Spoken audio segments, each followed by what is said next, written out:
Sommet sur la coopération sino-africaine, ça se passe à Johannesburg du 4 au 5 décembre avec comme comme sujet de discussion l'avenir des investissements chinois sur le continent. Plus de 2 milliards de francs CFA pour améliorer l'apprentissage dans les centres de formation professionnelle, piloté par le projet de développement des compétences et emplois des jeunes, concerne les secteurs de l'élevage, de l'agro-industrie, des mines et de l'artisanat. Et toujours dans la mouvance de la conférence sur le climat COP21 qui se tient à Paris, nous allons découvrir ce soir la contribution de Mali à la rencontre et aussi à la lutte contre le réchauffement de la planète.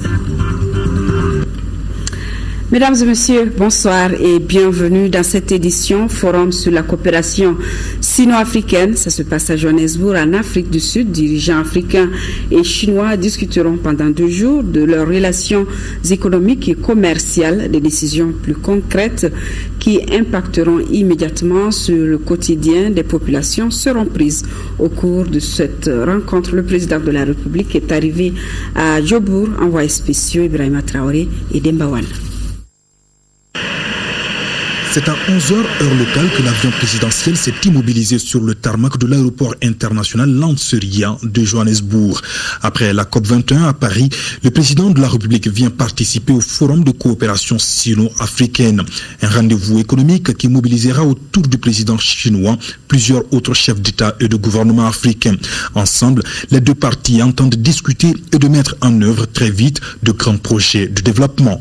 Que le sommet de la Chine se tienne ici est un signe fort de l'intérêt et de la considération de la Chine pour le continent africain.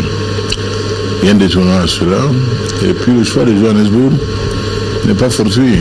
On sait que la Chine fait partie des BRICS, ces pays émergents, donc l'Afrique du Sud, la Chine, le Brésil et l'Inde. Je pense que nous aurons, avec le président Xi Jinping, à explorer toutes les voies de communication qui s'offrent à nos relations avec ce grand pays, cette grande puissance,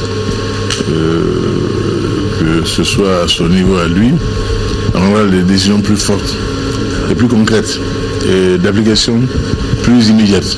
C'est tout l'intérêt. Je pense que au plan bilatéral, il y a beaucoup de choses qui sont faites avec la Chine déjà, mais qu'au niveau continental également, les grandes questions, notamment celle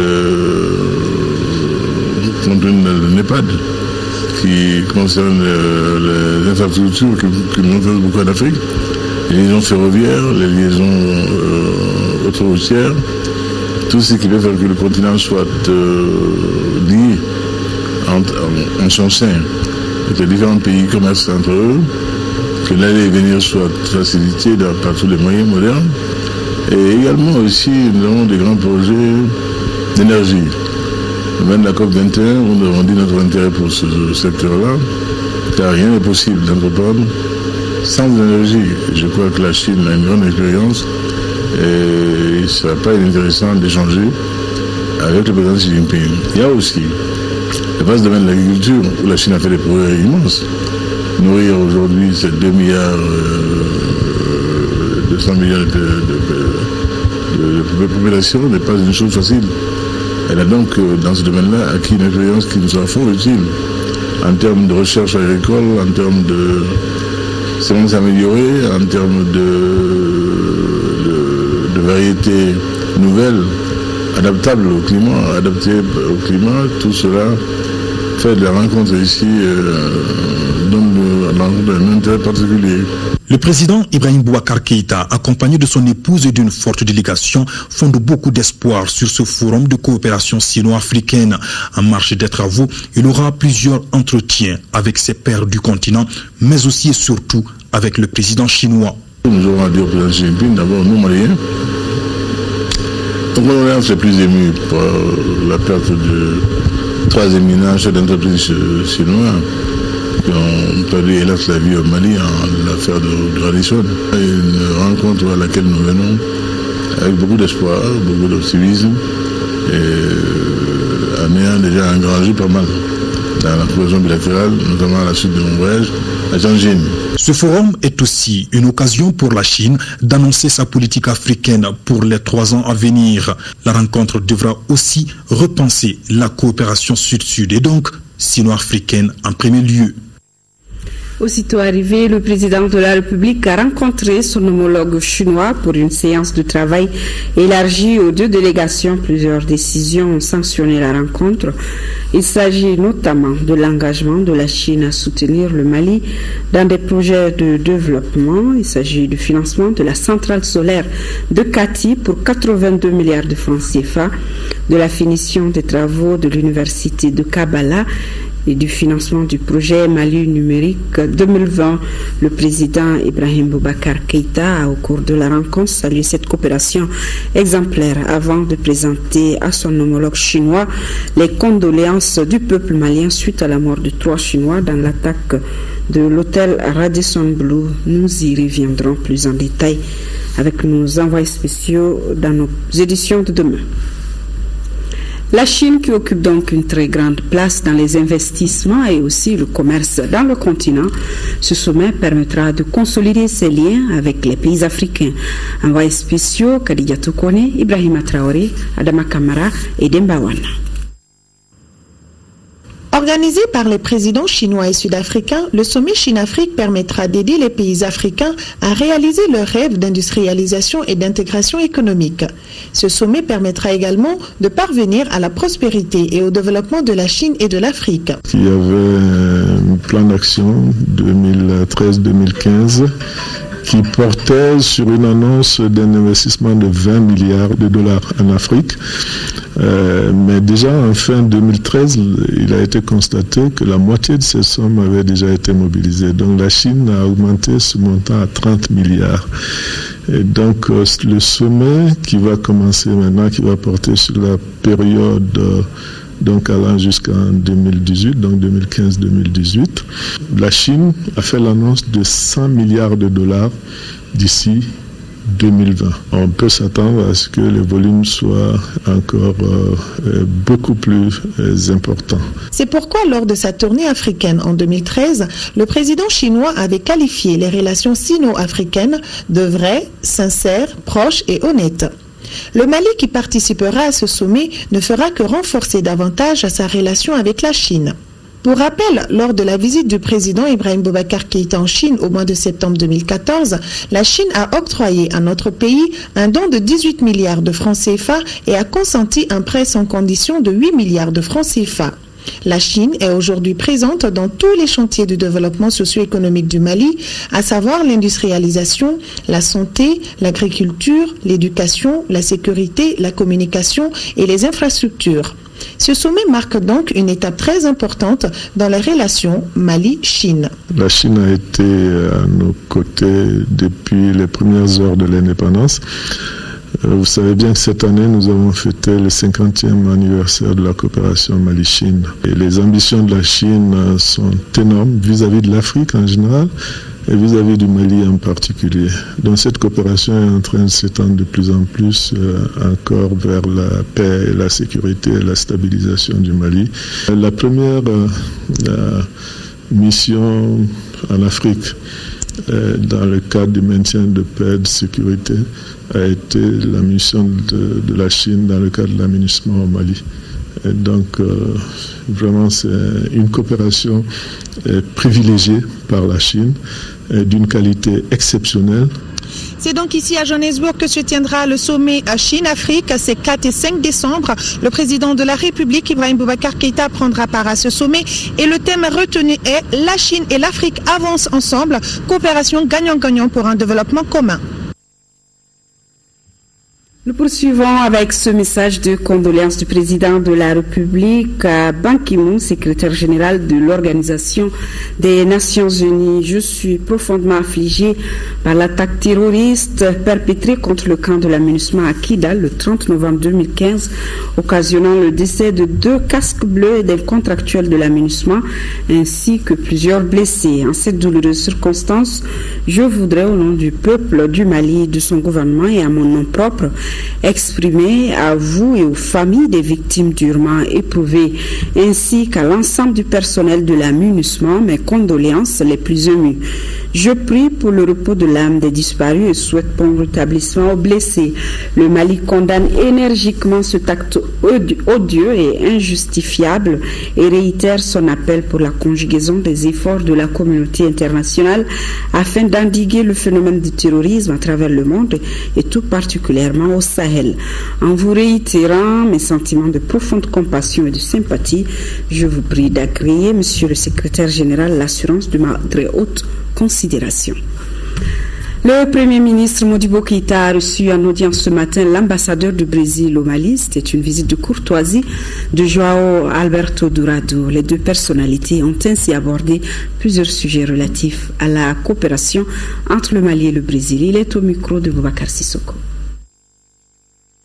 Nous sommes très heureux de cette coopération que nous avons développée avec le Mali. C'est une coopération dans l'espace sud-sud qui est exemplaire, tant pour les Maliens et comme pour nous, Brésiliens.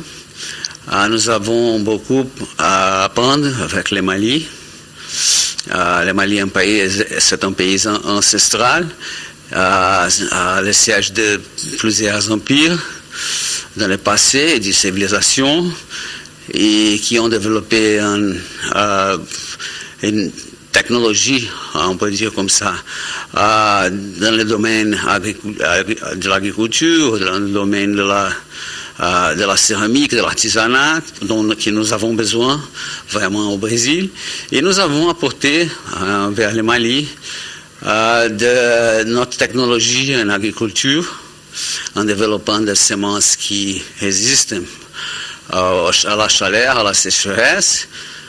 Pour la production cotonnière, ça sera un premier étage et nous espérons que cette coopération avance sur d'autres secteurs et nous sommes très heureux d'être ici et de pouvoir partager avec les Mali ce type d'expérience. Le conseil de cabinet s'est réuni ce jeudi 3 décembre 2015 à la primature sous la présidence du Premier ministre, M. Modibo Keïta, et a examiné des projets de texte au titre de la primature. Sur le rapport du Premier ministre, chef du gouvernement, le conseil de cabinet a examiné des projets de texte relatifs à la création, à l'organisation et aux modalités de fonctionnement de l'autorité malienne de régulation des télécommunications, des technologies de l'information et de la communication TIC et des postes AMRTP.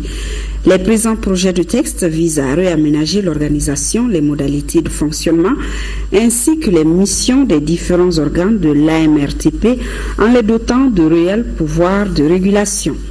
La réorganisation de l'autorité malienne de régulation des télécommunications, des technologies de l'information et de la communication TIC et des postes consiste à mettre en place un organe doté d'attributs et de prérogatives d'organes de régulation, faire correspondre la présidence de l'instance délibérante avec celle de l'autorité, instituer une structure administrative sous la responsabilité du président du Conseil. Elle permettra de corriger les insuffisances, notamment de l'ordonnance numéro 2011-024 PRN du 28 septembre 2011 portant régulation du secteur des télécommunications TIC et postes à travers les meilleures pratiques des activités de télécommunications observées dans la sous-région et ailleurs en Afrique du Nord et en Europe. Des projets de texte relatifs à la création, à l'organisation et aux modalités de fonctionnement de l'Agence de gestion du Fonds d'accès universel. Les présents projets de texte visent à créer un établissement public à caractère administratif dénommé Agence de gestion du Fonds d'accès universel qui sera chargé d'assurer la mise en œuvre du Fonds de service ou et d'accès universel. La mise en place de cette agence contribuera à l'accroissement de l'offre de services téléphoniques et à l'amélioration de l'accès aux services de télécommunication au plus grand nombre d'usagers, en particulier en zone rurale.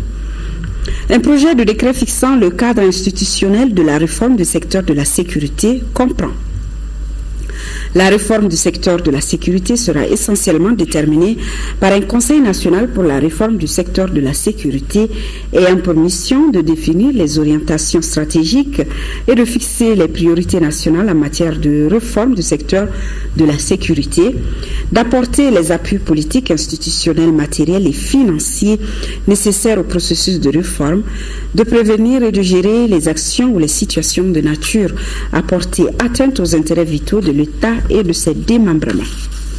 De donner son avis sur tout dossier de sécurité à lui soumis par le Premier ministre, d'évaluer périodiquement la mise en œuvre de la réforme. La mise en œuvre de la réforme du secteur de la sécurité s'inscrit en droite ligne de la vision du président de la République en matière de restructuration des forces armées et des services de sécurité pour en faire des forces républicaines respectueuses de l'état de droit dédiées à la sécurité et à la protection des citoyens maliens et de ses biens. Voilà, c'est tout pour ce communiqué du Conseil du cabinet. Le projet de développement des compétences et emploi des jeunes a lancé le fonds compétitif pour le secteur privé de la formation technique et professionnelle. D'un coût de plus de 2 milliards de francs CFA, il va renforcer les capacités des centres de formation professionnelle et aussi du personnel enseignant. Les secteurs concernés sont l'élevage, l'agro-industrie, les mines et l'artisanat. Daouda Sidiki Diarra. Le défi de l'emploi qui frappe le Mali en particulier et les autres pays en développement nécessite des initiatives qui se traduiront par des résultats. Au Mali, on estime à peu près à 200 000 jeunes qui arrivent sur le marché de l'emploi chaque année. Sur les 200 000 qui arrivent sur le marché de l'emploi chaque année, peut-être 10% vont trouver un emploi formel, c'est-à-dire dans le marché du travail formel, avec un contrat de travail, avec tout ce que cela comporte comme avantages et prérogatives. Le reste va être soit sous-employé, soit au chômage. C'est pourquoi notre gouvernement a mis en place un projet dénommé Projet de développement des compétences et emploi des jeunes PROCEJ. Il est financé par la Banque mondiale à plus de 32 milliards de francs CFA et va durer 5 ans. Le fonds qui vient d'être lancé ce jeudi concerne l'appui au secteur privé. Le fonds dont on parle aujourd'hui, c'est un peu plus de 2 milliards qui vont servir donc à appuyer le secteur privé de la formation professionnelle et technique.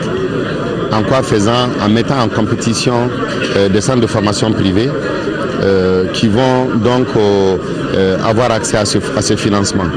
Le financement peut aller de 20 000 $, donc de 10 millions à peu près, jusqu'à 200 millions.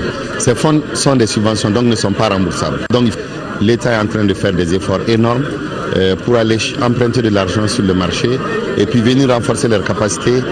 Tout ça dans l'optique de créer des emplois. Depuis quelques années, le secteur privé s'est fortement développé. Il accueille près de 80% des effectifs de l'enseignement technique et professionnel, caractérisé souvent par le manque de formation professionnelle dans les filières industrielles et agro-pastorales. Il nous faut encourager l'initiative privée dans ce sous-secteur et les promoteurs dont je salue ici l'accompagnement. Dans ce cadre, le PROCEJ a prévu la mise en place d'un fonds compétitif de soutien au secteur privé de formation technique et professionnelle à travers des subventions. Ce fonds financera essentiellement des dépenses d'équipement, d'ingénierie de formation et de formation des formateurs et des gestionnaires des établissements qui seront retenus à l'issue d'un processus de sélection dans la filière précitée. Il s'agit de promouvoir l'entrepreneuriat des jeunes dans cette logique. Le PROCEJ a retenu des filières porteuses comme les bâtiments et travaux publics, l'élevage, les peaux et le cuir, l'agro-industrie, les mines et les métiers connexes. Le secteur privé face à la conjoncture économique, c'est le thème de la rencontre semestrielle entre le Conseil national du patronat du Mali et la Banque centrale des États de l'Afrique de l'Ouest, BCEAO. Les participants à la rencontre ont aussi évoqué les taux de crédit et le financement des PME et PMI. Souleymane Kenza Sidibé. L'économie du pays est grippée. Il faut dégrossir l'atmosphère pour que la grande malade puisse se porter au mieux de sa forme, la forme compétitive. C'est à cet exercice que s'emploient depuis ce matin les cadres de la BCEAO et du CNPM pour sauver ce qui peut l'être. Les axes de réflexion portent sur le financement des PMI, PMI, la fiscalité et le taux de crédit au niveau des banques. Et à tous ces niveaux, il y a urgence de réajuster. Les préoccupations du secteur privé sont remontées. Une des questions récurrentes, c'est le financement des petites et moyennes entreprises, des moyennes industries. Donc, et là, il y a un chantier qui va permettre de favoriser le financement des petites et moyennes entreprises, petites et moyennes industries. Ça, c'est lié au fait que le secteur privé nous a fait comprendre qu'aujourd'hui, ce secteur est un moyen important, c'est l'essentiel des entreprises, mais pour autant, son financement connaissait quelques difficultés. Pour le patron du CMPM, seule l'industrie est gage de développement. Mais d'ici là, il faut sauver les PME. Cela passe par la baisse des taux de crédit. Les PME, on a toujours besoin de financement. Et on a besoin aussi de s'agrandir.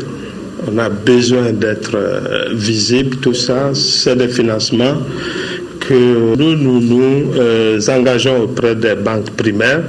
Et c'est la banque centrale qui prête aux banques primaires. Donc, comme le directeur est là, aujourd'hui, je pense qu'il est à 3,5%. Au niveau des banques primaires, s'il peut descendre à 1,5, nous on aurait certainement emprunté à 3,5%. Donc l'économie peut être boostée. Avec une administration toute dédiée au secteur privé, une fiscalité flexible et la gouvernance financière étant de mise, pour les acteurs du jour, l'espoir est permis. S'imprégner des opportunités qu'offre le Centre régional de recherche agronomique de Sotuba afin de booster l'emploi jeune. C'est la motivation principale du ministre de l'Emploi, de la formation professionnelle, de la jeunesse et de la construction citoyenne qui a visité le dit centre aujourd'hui. Nous Sissoko. Les technologies du Centre régional de recherche agronomique de Sotiba CRRA peuvent servir de levier pour la création d'emplois jeunes. C'est la conviction du ministre de l'Emploi, de la formation professionnelle, de la jeunesse et de la construction citoyenne. D'où cette visite de terrain pour explorer des opportunités. Nous avons vraiment vu des technologies ici qui peuvent nous permettre d'installer des milliers de jeunes en milieu rural, en milieu périurbain, pour créer de l'emploi et aussi faire la promotion de l'auto-emploi. Le CRRA de Sotiba a mis en place plusieurs technologies. Il s'agit notamment de semences hybrides, d'aliments pour la volaille et le bétail, de machinisme, de la transformation des produits locaux. À cela s'ajoute l'amélioration de la reproduction des animaux. Actuellement, on est arrivé à faire de sorte que les dromadaires qui ont mis bas en janvier sont déjà en gestation au mois de juin. Donc, moins de 6 mois, les femelles qui ont mis bas sont déjà en gestation. Donc, au lieu d'attendre 2 ans pour avoir 2 petits, maintenant, en 2 ans, on a 2 petits. Le miscanthus, c'est une espèce, c'est la première introduction au Mali, a beaucoup d'avantages, non seulement en termes de fourrage pour les animaux. À l'hectare, en quelques foches, on peut aller jusqu'à 80 tonnes. Et ça, si c'est bien conservé, ça suffit pour alimenter une trentaine de têtes pendant une année. Nous allons voir quelles sont les ressources qu'il faut mobiliser à l'interne. L'APEJ est là, l'ANPE est là également. En matière de formation des jeunes qui vont s'installer, nous allons mettre à contribution le FAFPA. Bien entendu, nos 2 institutions, l'ONEF et l'UNIFOR, vont être mises à contribution aussi. Et en même temps, nous pouvons aussi voir sur les ressources extérieures dont nous disposons pour que très rapidement nous puissions aider les chercheurs et aussi que nous puissions installer les jeunes afin que ce qui est produit par la recherche puisse aller maintenant en terrain réel pour la vulgarisation, pour la création d'emplois, pour l'augmentation des revenus. Le ministre Babi entend vite mettre en place un cadre de concertation pour concrétiser ce projet. Lancement aujourd'hui des missions universitaires des régions de Sikasso, Tombouctou et Gao. L'activité vient concrétiser la décision du gouvernement malien de faire des régions du Mali des pôles d'attraction en matière de développement et de savoir-faire. Mamoudou Sidibé. Les missions universitaires des régions de Sikasso, Tombouctou et Gao viennent d'être lancées. Les membres de ces missions auront entre autres tâches d'identifier des filières de formation des différentes universités à créer, de préparer des avant-projets de textes relatifs à la création, à l'organisation et aux modalités de fonctionnement des universités, d'évaluer les coûts des investissements et les budgets prévisionnels de fonctionnement des universités. Les choix des premiers sites se justifient aisément. Après la création de la première université régionale de Ségou, le choix des plus hautes autorités s'est porté d'abord sur les régions de Sikasso, de Gao et de Tombouctou. Sikasso est une région qui regorge d'énormes potentialités agro-silvo-pastorales. En lien avec la politique de développement des agropoles, cette région a été retenue pour recevoir une des prochaines structures de formation universitaire. Quant à Gao et Tombouctou, la création d'universités dans ces régions vise à renforcer la cohésion sociale dans notre pays et la dissémination du savoir. Ces universités seront des maillons importants pour la consolidation de la paix dans notre pays. Elles seront des creusets où les filles et fils du Sud et du Nord se côtoieront, se connaîtront mieux et formeront ainsi une communauté de destin. S'agissant de la création d'universités dans les autres régions, le ministre est très rassurant. Je m'empresse d'ajouter que les régions de Mopti et de Kaï ne sont absolument pas oubliées et la création d'universités dans ces régions est déjà dans notre agenda. Les membres des missions universitaires, par la voix de leurs représentants, reconnaissent que les défis sont nombreux, mais pas insurmontables. 3 décembre, Journée internationale des personnes handicapées. Le thème 2015 porte sur la croissance des pouvoirs d'agir des personnes handicapées. La célébration s'est passée au siège de la Fédération malienne des personnes handicapées. Alpha Mega, compte rendu. Cette dame vit avec un handicap visuel. Cet autre qui arrive à son lieu de travail. Non loin de là, cette autre dame menant des activités génératrices de revenus, et cela malgré son handicap. À la différence d'eux, dans les rues de Bamako, les démunis se livrent à la mendicité. Aujourd'hui, ce sont les hommes et les femmes actifs, malgré leur handicap, qui sont ainsi célébrés chaque 3 décembre de l'année. À cette occasion, le thème choisi pour célébrer la journée est « Accroître les pouvoirs d'agir des personnes handicapées ». Il s'agit ainsi pour chaque pays de réduire les obstacles et réunir les conditions d'une participation effective de tous les citoyens en général et des personnes handicapées en particulier à la vie de la société. Les personnes handicapées au Mali sont plus de 2 millions, soit 15% de la population selon une estimation de la Banque mondiale. Le lieu pour le département d'annoncer la bonne nouvelle pour les personnes handicapées qui ne doivent pas être considérées comme des parias. Le département en charge des personnes handicapées a initié et fait adopter le plan stratégique décennal 2015-2024 pour la promotion et la réinsertion socio-économique des personnes handicapées. L'application du plan stratégique pour la promotion et la réinsertion socio-économique des personnes handicapées permettra de répondre aux nombreuses attentes des personnes en situation de handicap. La journée a été marquée par des notes tristes. L'annonce du décès de 2 jeunes de l'Union malienne des aveugles qui ont trouvé la mort suite à l'incendie dans les locaux de la structure. Conférence de presse du collectif des jeunes candidats aux élections de 2013. Ses membres ont donné leur avis sur des sujets d'actualité comme l'attaque terroriste de l'hôtel Radisson, la visite d'État du président Ibeka en France et le chantier de développement dans notre pays. Le collectif appelle la classe politique malienne à l'union. Compte rendu, Modibo Mariko.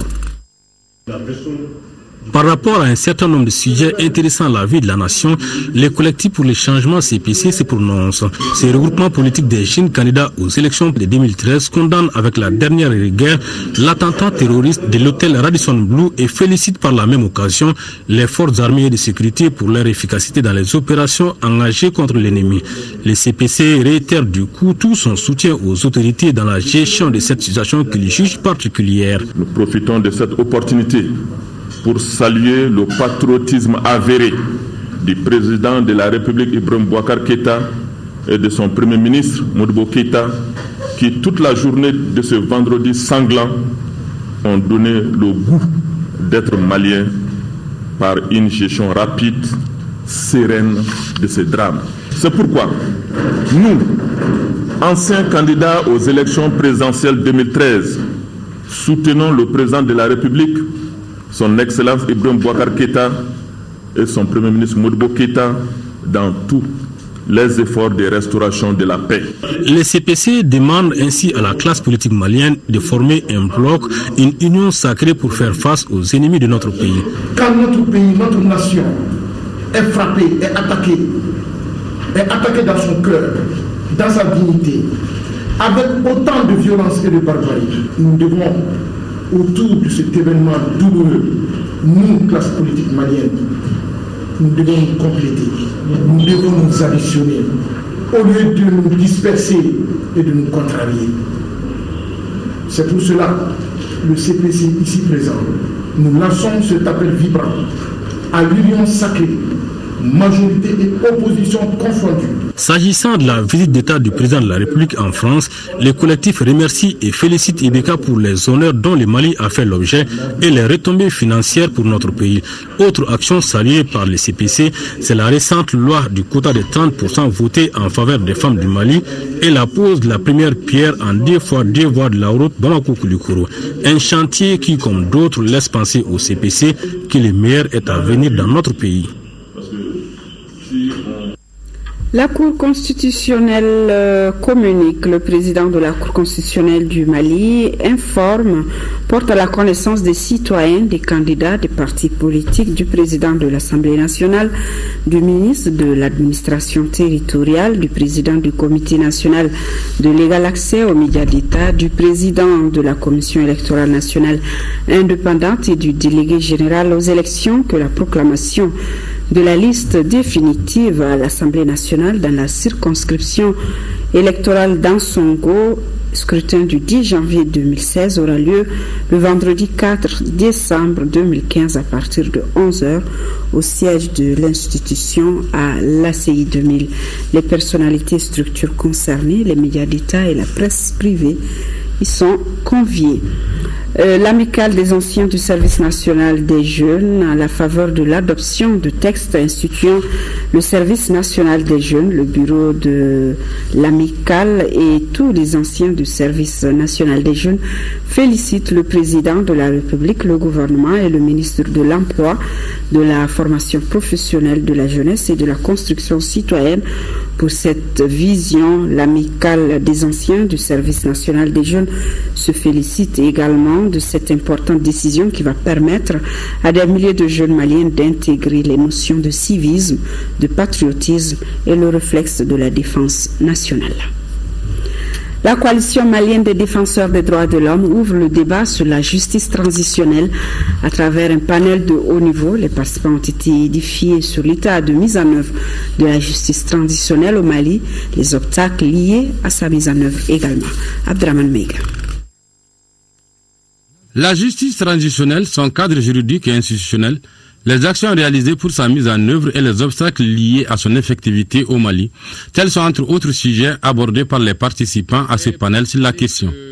À travers la présente initiative, la coalition malienne des défenseurs des droits de l'homme offre aux participants un cadre d'échange sur la justice transitionnelle au Mali. La justice transitionnelle est une combinaison de mécanismes judiciaires et non judiciaires pour affronter d'abord le passé, établir la vérité et mettre fin à l'impunité dans le but de favoriser la réconciliation nationale.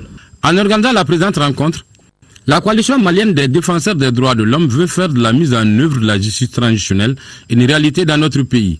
En ce sens que ce panel de haut niveau a été une occasion d'éclairer la lanterne des participants sur l'état actuel de la justice transitionnelle au Mali et d'appréhender les difficultés liées à sa mise en œuvre. Au niveau de la réparation, l'État malien a fait introduire un texte qui a été adopté par l'Assemblée nationale en 2012 pour la prise en charge des victimes, à la fois de la rébellion mais également de l'insurrection armée, et un texte d'application devait être pris en charge. Ce texte d'application, aujourd'hui, je crois que tout le processus de finalisation a été initié. Il s'agit simplement pour le Conseil des ministres d'adopter ce texte-là. À l'issue de la rencontre, les participants formuleront des recommandations qui appuieront le Mali à atteindre ses objectifs en matière de réparation des préjudices causés par la crise multiforme de 2012 et de réussir la paix à travers la réconciliation nationale. À Gao, atelier de restitution des rencontres de sensibilisation conjointe, c'est ma plateforme pour le retour de la paix.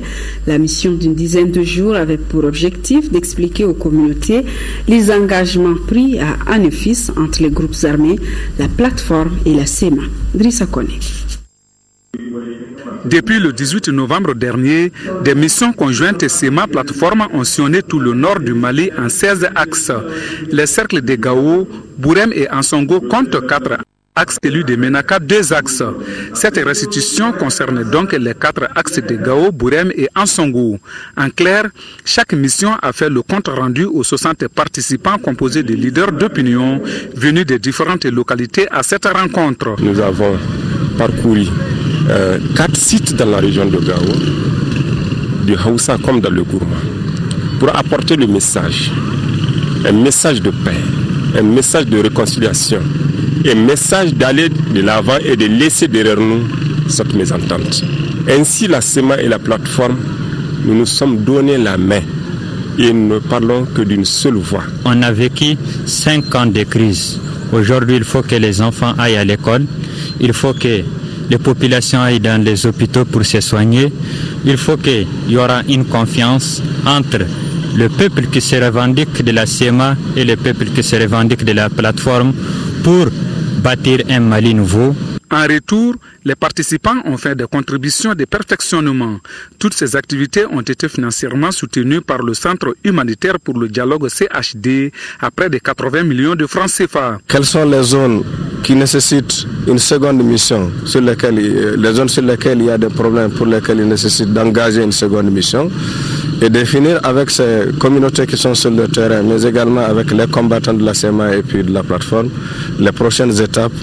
Et tout cela rentre dans le cadre du processus d'accompagnement que le Centre HD est en train de mener dans le cadre du retour de la paix. Une rencontre similaire se tiendra à Menaka dans les tout prochains jours. Plus de 175 millions de francs CFA pour valoriser les tiges de cotonnier pour la fabrication de panneaux à particules dans 3 pays de la sous-région ouest-africaine. Le projet lancé à cet effet est financé par l'UEMOA. Le compte rendu depuis Sikasso de Moussokoro Sereme.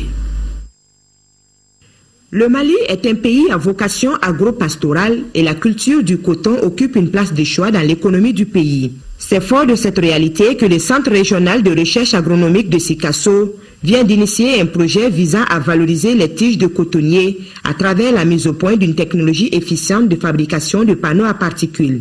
Il est dénommé Vaticop.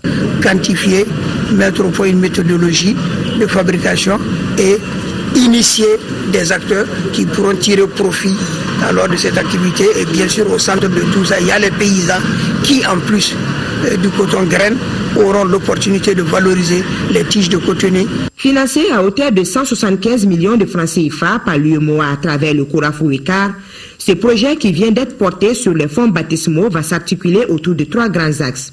Tout d'abord, il va falloir qu'on étudie en tout cas une technologie de fabrication de ces panneaux. Après, avec les menuisiers, les artisans, les commerçants, nous allons voir dans quelle mesure et avec quelle exactitude nous pourrons vraiment tirer le profit maximum alors de ce projet. Et en troisième lieu, nous avons l'ambition, à travers l'usine pilote qui sera installée en Karla, d'initier un certain nombre d'acteurs à ce travail et nous avons l'espoir que ça donnera l'opportunité de nouveaux emplois.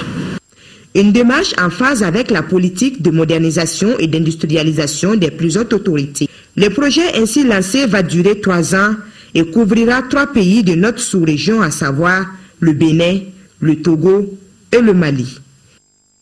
Prestation de serment ce jeudi au tribunal de grande instance de Sikasso du nouveau gouverneur de la région Buguzanga Coulibaly. C'était lors d'une audience solennelle présidée par Noumadi Kanté, président du tribunal de grande instance de Sikasso. Le banc du ministère public était occupé par Amadou Guindo, procureur de la République, près du tribunal de Sikasso. Buguzanga Coulibaly, pour d'autres informations, est un sexagénaire natif du cercle de Koutiala. Il est détenteur d'un diplôme en sciences appliquées de l'IPR ISFRA de Katibogo. De l'autre côté, à Ségou, Georges Togo, gouverneur de la région de Ségou, a également prêté serment. La cérémonie a regroupé des responsables administratifs, politiques de la société civile, le président du tribunal, tout comme le procureur de la République auprès du tribunal, ont tour à tour défini le serment professionnel et son importance avant de rappeler la mission régalienne de M. Togo. Lancement 4e région du projet d'inventaire des points d'eau modernes dans la région de Ségou. Avec la Direction nationale de l'hydraulique, il fournira des informations par rapport à l'accès à l'eau potable des populations de la région. Fousseini Samake. Ce nouveau projet dénommé Projet d'inventaire national des points d'eau modernes au Mali, ainsi lancé dans la région de Ségou, a pour objectif la mise à la disposition de la Direction nationale de l'hydraulique des données et informations par rapport à l'accès à l'eau potable des populations. Il est le fruit du partenariat entre l'État malien et ses partenaires UNICEF, KfW, la coopération suédoise, la SNV et la Fondation Akvo. La mise en œuvre de ce projet dans la région de Ségou vise la mise à disposition des données et informations exhaustives fiables par rapport à l'accès et la qualité de l'eau potable des populations des villages, hameaux, sites, centres ruraux, centres semi-urbains et urbains par un inventaire exhaustif des différents ouvrages hydrauliques. Les responsables des collectivités et de l'administration s'engagent à accompagner la mise en œuvre de ces projets dans la région de Ségou. Les résultats attendus de ce projet sont extrêmement importants pour une planification conséquente des actions prioritaires pour davantage améliorer les niveaux de desserte des populations en eau potable. Selon les acteurs régionaux du secteur de l'eau, la région de Ségou compte 3714 forages équipés, 1118 puits modernes et 1100 bornes fontaines dans le cadre de l'amélioration de l'accès à l'eau potable des populations. Même objectif à Caille pour le projet d'inventaire national des points d'eau modernes. Il identifiera les besoins de la région de Caille et élaborera un plan pour les objectifs de développement durable. Siaka Konati. Combien de points d'eau modernes la région de Caille compte-t-elle? C'est à cette question que tentera de répondre le projet d'inventaire qui vient d'être lancé en première région, initié par la Direction nationale de l'hydraulique, en partenariat avec l'UNICEF, la SNV, la KfW et la Fondation Akvo. Le projet a pour objectif d'améliorer les données et informations relatives à l'accès des populations à l'eau potable et recenser les besoins de toutes les localités de la région. On pourra, à l'issue de cet inventaire, faire ressortir de manière précise les localités qui sont pourvues et la fonctionnalité des points d'eau de ces localités-là, les localités qui sont déficitaires et les localités qui sont dépourvues, c'est-à-dire qui ne disposent d'aucun point d'eau moderne. Il s'agira dès lors de procéder à l'élaboration et à la mise en œuvre des projets d'hydraulique pour doter ces localités-là. L'importance de ce projet n'a plus à démontrer quand on sait que selon les statistiques de 2014, le taux d'accès à l'eau potable dans la région de Caille est de 61% contre 63,8% pour le niveau national, ce qui est loin de l'objectif de 82% que le Mali s'était fixé pour les EMD. Malgré le nombre important de points d'eau réalisés par le gouvernement malien, la desserte en eau potable dans la région de Caille demeure encore très insuffisante. Il y existe de nombreuses localités qui se trouvent dans une situation d'urgence et qui souffrent durement du manque d'eau potable. Il existe 7158 points d'eau modernes dans la région de Caille, un chiffre qui ne prend pas en compte les nombreux ouvrages hydrauliques réalisés par d'autres acteurs. 20 enquêteurs seront déployés dans les 7 cercles pour cet inventaire qui permettra d'actualiser la base des données Sigma. Une forte délégation de l'ANPE était à Koulikoro dans le cadre du suivi des projets de création et de promotion d'emplois financés par l'agence. La délégation a visité le local des transformatrices de Koulikoro, bénéficiaire des prestations de l'ANPE. Daouda Kouane. L'ANPE a appuyé certains projets de création et de promotion d'emplois en deuxième région. Parmi les bénéficiaires, l'unité de transformation agroalimentaire des produits locaux. Cette unité a reçu la visite d'une délégation de la direction générale de l'ANPE accompagnée d'une équipe du conseil d'administration. L'idée est de renforcer la création d'emplois pour être en plein dans la logique de soutenir une volonté gouvernementale. À titre illustratif, cette unité de transformation des produits locaux, au niveau de laquelle l'ANPE a participé à hauteur de 3 800 000 en termes de renforcement des capacités, mais aussi de mise à disposition d'équipements de transformation, ce qui est très encourageant et ce qui rentre aussi en droite ligne de la vision du changement de son Excellence le Président de la République, notamment au titre de la création de 200 000 emplois à l'horizon de son mandat, au terme de son mandat. Et ceci donc nous montre à suffisance que cet objectif peut être atteint. Puisqu'il est mesurable, il peut être atteint et nous allons renforcer davantage la dynamique pour mieux embrasser le maximum des secteurs vitaux au niveau de différentes régions pour pouvoir créer des emplois qui répondent à une certaine pérennité, mais aussi qui puissent répondre également aux besoins réels des communautés. La délégation s'est rendue chez son partenaire privilégié qui est la délégation régionale du Conseil national du patronat du Mali, CNPM. Elle a aussi saisi cette occasion pour rendre une visite de courtoisie aux autorités administratives et politiques de la deuxième région. Partout où la délégation est passée, elle a été écoutée et encouragée dans le sens de la création de l'emploi. Ce que j'ai vu aujourd'hui m'a réellement réconforté et je pense qu'il faut encourager pour que cela continue. Cette étape de Koulikoro est le début d'une tournée à l'intérieur du pays. Le Mali ne sera pas un acteur de complément à la COP21, se contentant d'un rôle accessoire au débat mondial sur les changements climatiques. Découvrons plutôt la contribution de notre pays dans ce magazine signé Lamine Tchekoura Koulibaly. La survie du règne animal et végétal, donc de la vie sur Terre sous toutes ses formes, se discute actuellement à Paris. La COP21 s'articule autour de 5 thèmes.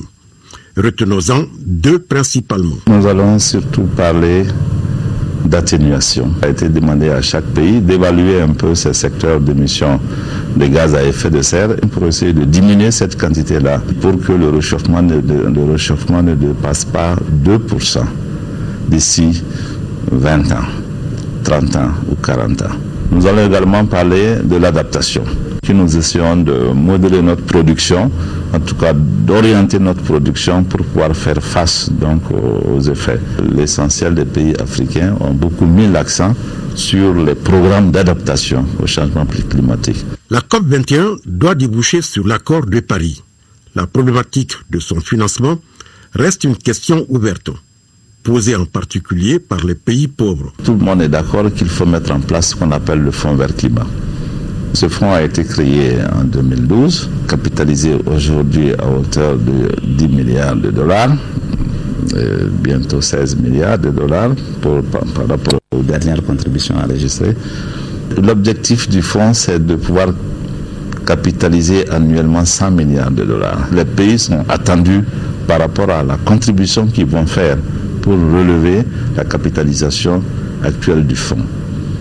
Et pour l'instant, je crois que la tendance est en train d'aller vers une répartition entre atténuation et adaptation de 50%, 50%. Le Mali a été vraiment un des pionniers et aussi un des avocats des grandes négociations. Le Mali est le seul pays de l'Afrique subsaharienne, hors Afrique du Sud, à avoir 2 contrats sur les grandes centrales solaires thermiques. Le Mali vient aussi avec un nouveau modèle de barrage hydroélectrique et de Kenya. On est très vulnérable et on vient avec des modèles en disant qu'aujourd'hui on peut aller vers la technologie verte, on peut aller vers les énergies renouvelables. Ça a été très ingénieux de la part du Mali d'organiser la grande rencontre des ministres sur le bassin du fleuve Niger, donc pour venir aussi montrer que ce fleuve est menacé. Et aussi on est dans des groupes de négociation très importants, le groupe des 70 avec la Chine. En plus de cela aussi, le Mali subit aussi une des conséquences des changements climatiques, qui est aujourd'hui la crise sécuritaire. Avec ça, les autorités maliennes vont avoir des éléments de plaidoyer. Que faut-il faire pour que Paris ne soit pas une rencontre de plus? Il faut non seulement donner un caractère juridique contraignant aux accords de Paris, mettre en place un dispositif de suivi des accords de Paris dans chaque pays.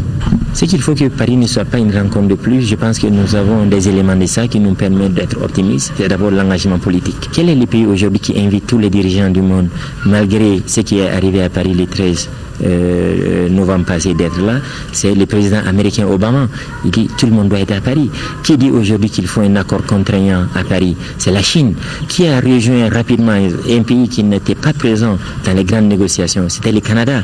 Mais avec les élections qui viennent de se passer, le Canada a rejoint les négociations et est en train vraiment de travailler dans le sens d'avoir un accord. Avec l'engagement du gouvernement français et de l'Union européenne et aussi les pays africains, il y a énormément de signes positifs qui font croire que Paris sera une réussite et pas une rencontre de plus. Quelles peuvent être les conséquences d'un désaccord à Paris? Je pense qu'un désaccord à Paris serait encore catastrophique. Parce que le climat qui a changé ne connaît pas de frontières. Il ne connaît pas d'État. Toutes les vies humaines dans le monde, toutes les vies animales dans le monde, toutes les vies vitales dépendent du climat. Par le fait de la circulation atmosphérique? Bien sûr. Par le fait que toutes ces vies dépendent dans une large mesure des éléments du climat. La température, l'humidité, les pluies. Autrement dit, toutes ces vies maintenant ont des valeurs limites de température, d'humidité, d'éclairement, de vent, entre lesquelles ces vies vivent. Si ces valeurs donc sont dépassées, il n'y a pas de vie. Donc ces valeurs maintenant sont appelées à leur seuil de tolérance économique. Donc un désaccord à Paris veut dire aussi, est synonyme aussi vraiment d'une marche encore vers un cataclysme global. Ce cataclysme pourrait survenir au bout de combien d'années? Je ne saurais vraiment vous le dire. On n'en a pas pour longtemps, selon les perspectives les plus pessimistes, vu le taux de concentration des gaz à effet de serre. Les dirigeants du monde, développés et sous-développés, sauront-ils taire leur antagonisme pour une fois et sauver l'humanité du cataclysme? Cataclysme prévisible, croient savoir certains, et que Dieu infligerait à ses créatures égarées. Mais science et croyances font-elles bon ménage? Dans tous les cas, il faut agir dès maintenant. Demain sera trop tard. Tout à fait, Lamine Tchekoura. Merci de nous avoir suivis. Demain, 10h-13h, Amadou Sankaré. 18h-20h, Amara Mali Diallo. Très bien. À très bientôt.